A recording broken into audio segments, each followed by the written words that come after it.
সম্মানিত দর্শক, আসসালামু আলাইকুম। আরেকটি নতুন ভিডিওতে আপনাদের স্বাগতম। শাপলা চত্বরে গণহত্যার অভিযোগে শেখ হাসিনার বিরুদ্ধে ট্রাইব্যুনাল হেফাজতের অভিযোগ। মানে শেখ হাসিনার যে শাপলা চত্বরে যে গণহত্যা করেছিল, সেটার বিচারের জন্য ট্রাইব্যুনালে হেফাজতের অভিযোগ হচ্ছে। যে আমরা জানি ২০১৩ সালের ৫ ও ৬ মে রাজধানীর মতিঝিলের শাপলা চত্বরে হেফাজতের সমাবেশে গণহত্যার ঘটনা সাবেক প্রধানমন্ত্রী শেখ হাসিনা ও সাবেক পুলিশ প্রধান বেনজির আহমেদ এবং সাবেক সেনাপ্রধান আজিজ আহমেদ, তারেক আহমেদ সিদ্দিক সহ ৫০ জনের বেশি ব্যক্তির বিরুদ্ধে অভিযোগ দায়ের করা হয়েছে। কারণ তারা সরাসরি সেখানে গণহত্যার সাথে জড়িত ছিলেন। দর্শক, মঙ্গলবার ২৬ নভেম্বর আন্তর্জাতিক অপরাধ ট্রাইব্যুনালের চিফ প্রসিকিউটর বরাবর হেফাজতে ইসলামের নেতা জোনায়েদ আল হাবিব এই অভিযোগ দায়ের করেন। হেফাজতে ইসলামের যুগ্ম মহাসচিব মমিনুল হক বলেন, ২০১৩ সালের ৫ মে শাপলা চত্বর সহ আশেপাশের এলাকায় মর্মান্তিক দৃশ্য বাংলাদেশ সহ সারা পৃথিবীর বিবেকবান মানুষকে কাঁদিয়েছে। মিডিয়া কর্মীদের বের করে দিয়ে, বিদ্যুৎ বন্ধ করে দিয়ে যে নারকীয় হত্যাকাণ্ড চালানো হয়েছে, আমি নিজে সেখানে উপস্থিত ছিলাম এবং স্বচক্ষে প্রত্যক্ষ করেছি। চিন্তা করে দেখেন যে শাপলা চত্বরে ৫ মে যারা মিডিয়া কর্মী ছিল তাদেরকে ওখান থেকে বের করে দেওয়া হয়েছিল এবং সেখানে নারকীয় হত্যাকাণ্ড চালানো হয়েছিল বিদ্যুৎ বন্ধ করে দিয়ে। তিনি আরও বলেন, দীর্ঘ ১ যুগ ধরে আমরা এই দুঃসহ স্মৃতি নিয়ে বেড়াচ্ছি। অনেক শহীদ পরিবার তাদের প্রিয়জনের লাশটা খুঁজে পায়নি। শহীদের স্বজনদের বছরের পর বছর পালিয়ে বেড়াতে হয়েছে। ২০১৩ সালের ৫ মে বাংলাদেশের ইতিহাসে এক অভিশপ্ত দিন উল্লেখ করে তিনি বলেন, এই অভিশপ্ত থেকে মুক্তির উপায় এই ঘটনার কুশীলব এবং সাবেক প্রধানমন্ত্রী শেখ হাসিনা সহ হত্যাকারীদের বিচারের আওতায় আনতে পারা। তাই আন্তর্জাতিক অপরাধ আদালতে আমরা এসেছি। ২০১৩ সালের ৫ মে রাজধানীর শাপলা চত্বরে আমরা জানি হেফাজতের যে সমাবেশে হাজার হাজার মানুষ বা তাদের সহকর্মীরা জড়ো হন। সেদিন গভীর রাতে বিদ্যুৎ বিচ্ছিন্ন করে দিয়ে অভিযান চালায় র্যাব এবং পুলিশের যৌথ বাহিনী।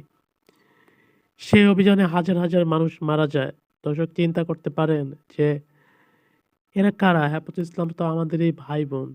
তারা তো অন্য কেউ না। যদি তারা অপরাধ করে থাকে তাদেরকে অ্যারেস্ট করা হতো। তাদেরকে নির্বিচারে গুলি করে হত্যা করা হলো। তাও বিদ্যুৎ বন্ধ করে দিয়ে, সেখান থেকে মিডিয়া কর্মীকে বের করে দিয়ে।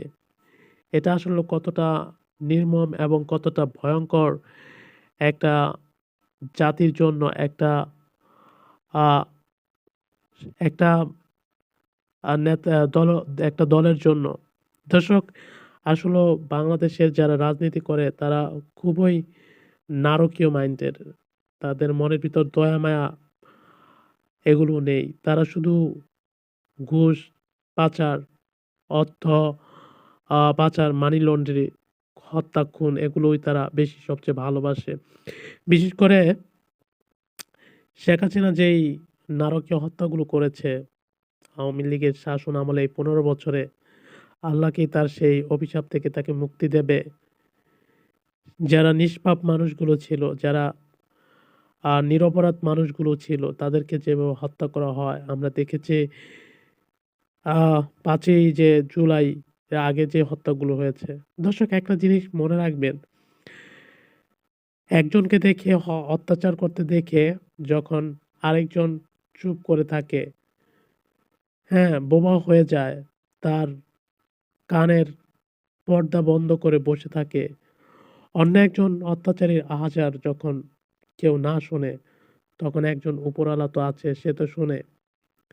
তো দর্শক, আপনি চিন্তা করেন যদি সেই শাপলা চত্বরের সময় হেফাজতুল ইসলামের উপরে যেরকম নারকীয় হত্যাকাণ্ড চালানো হয়েছে, সেটার প্রতিবাদ যদি জনগণ তখন করত, তাহলে কিন্তু আজকে আমাদের সেই ৫ই আগস্টের আগের সেই হত্যাকাণ্ডগুলোর আমাদের মুখোমুখি হতে হতো না। আমাদের জনগণ, আমাদের দেশের মানুষ যখন কোনো অন্যায় করতে দেখে কোনো সরকার বা কোনো ক্ষমতাশীল দল, তখন অধিকাংশই মানুষ চুপ থাকে। 99 পার্সেন্ট মানুষ চুপ থাকে। 10% মানুষ হয়তো আওয়াজ তোলে কিন্তু সেটা তারা অনলাইনে তোলে, সরাসরি তারা তোলে না। একটা নিরপরাধ মানুষ মরে যাওয়া মানে পৃথিবীর সমস্ত নিরপরাধ মানুষকে হত্যা করে ফেলার সমান। দর্শক, আমরা সেদিন হেফাজতে ইসলামের পাশে যদি আমরা দাঁড়াতাম, তাহলে কিন্তু আমাদের 5ই আগস্ট দেখতে হতো না। না জানি আরো কত 5 আগস্ট আমাদের দেখতে হয় এই জাতিকে। কারণ এই জাতি যুগে, যুগে শুধু জীবন দিয়েছে, অন্যায়ের প্রতিবাদ করেছে। অন্যায়কে তারা কখনোই প্রশ্রয় দেয়নি। কিন্তু তারা বিপ্লব করেছে তখনই, যখন দেখেছে যে তাদের পিঠ দেওয়ালের সাথে ঠেকে গেছে তখন। কিন্তু এই বিপ্লব যদি তারা তখনই করত যখন একজন অন্যায় মানুষকে নির্বিচারে, নিরপরাধে, নির্মমভাবে মারা হয়, তখনই যদি এই জাতি জেগে ওঠে, তাহলে কিন্তু আমাদের 5ই আগস্ট, তাহলে কিন্তু আমাদের সেই 5ই মে, 6ই মে শাপলা চত্বরের সেই ঘটনাগুলো আমাদের পুনরাবৃত্তি হতো না দর্শক। যাই হোক দর্শক, আসলে এগুলো খুবই মর্মান্তিক এবং খুবই পীড়াদায়ক ঘটনা। কারণ অনেকে হয়তোবা যারা জুব্বা টুপি দেখে মনে করে যে এই মানুষগুলো আসলে উগ্রপন্থী, এই মানুষগুলো আসলেই সন্ত্রাসবাদী, জঙ্গিবাদী। তাদের বলবো সব মানুষ জঙ্গিবাদী হয় না, সব মানুষ সন্ত্রাস হয় না। অন্যায়ের প্রতিবাদ করলে যদি জঙ্গিবাদী হয়ে যায়, অন্যায়ের প্রতিবাদ করলে যদি কেউ মৌলবাদী হয়ে যায়, তাহলে আপনি কি? আপনি তো তাহলে সেই নীরবতা থেকে আপনি সেই নারকীয় ঘটনার যারা ঘটিয়েছিলেন তাদের পক্ষে আপনি সমর্থন জানালেন। কারণ আপনি তো অন্যায়ের প্রতিবাদ করলেন না।